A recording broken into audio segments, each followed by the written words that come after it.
হযরত ওমর এসে সালাম দিয়েছেন, আসসালামু আলাইকা ইয়া রাসূলুল্লাহ। হুজুর সালাম এর জবাব দিয়ে উঠে বসলেন। হযরত ওমর তাকিয়ে দেখলেন রাসূলুল্লাহ শোয়া ছিলেন একটি খেজুরের পাতা দিয়া দড়ি বানানো, সেই দড়ি দিয়ে বুনানো খাটিয়া এরকম। এর উপরে বিছানার চাদর নাই, বালিশ নাই, খালি গায়ে রহমতের নবী, বিশ্ব নবী খালি গায়ে শুয়ে আছেন। মাথার তলায় হাত মোবারক দিয়েছেন, হাতে দাগ আর পিঠ মোবারকের দড়িগুলার দাগ কেটে আছে।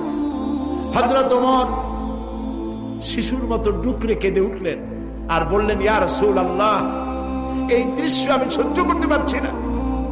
কাফেররা এই পৃথিবীতে এত আরাম করলো, আর বিশ্ব নবী, রহমতের নবী, পিঠের উপরে দড়ির দাগ, আমার সহ্য হচ্ছে না। ইয়া রাসূলুল্লাহ, আপনি আমাকে অর্ডার করুন, আমি আপনার জন্য একটা তোশক বানাই নিয়ে আসি। রাসূলুল্লাহ বললেন, ওমর, এই পৃথিবীতে আমি শান্তি করতে আসিনি।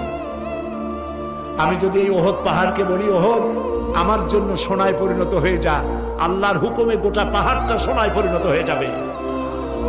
ওমর, দুনিয়ায় শান্তি করতে আসি নাই, আসছি মানবতার কল্যাণের জন্য, মুক্তির জন্য।